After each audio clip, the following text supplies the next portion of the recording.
अधिक मास विशेष ऑफर्स फक्त कैलास अडगावकर ज्वेलर्समध्ये. 15 मे ते 15 जून दरम्यान चांदीच्या मजुरीवर 50% सूट आणि सोन्याच्या मजुरीवर 30% सूट. आजच भेट द्या. कैलास अडगावकर ज्वेलर्स, दत्त मंदिर बस स्टॉप, नाशिक रोड. नाशिकच्या सिडको परिसरात वाढत्या टवाळखोरी, रस्त्यांवरील उपद्रव, रस्त्यावर मद्यप्राशन करणे तसेच नागरिकांना होणारा त्रास लक्षात घेता अंबड पोलीस ठाण्याच्या वतीनं विशेष गस्त मोहीम राबवण्यात आली. त्रिमूर्ती चौक, उत्तमनगर, उपेंद्रनगर तसेच पाथर्डी फाटा या भागात पोलिसांनी अचानक धडक कारवाई करत टवाळखोरांवर बचक बसवला. अंबड पोलीस ठाण्याचे वरिष्ठ पोलीस निरीक्षक जगवेंद्र सिंग राजपूत यांच्या मार्गदर्शनाखाली ही कारवाई करण्यात आली.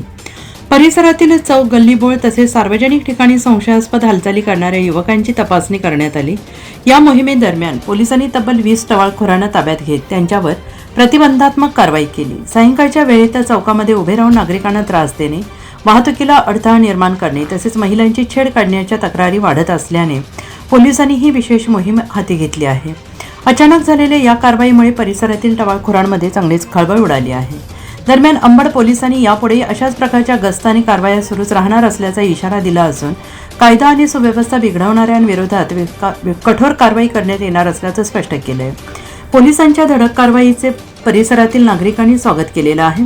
NCN न्यूजसाठी सचिन दिवटे, नवीन नाशिक.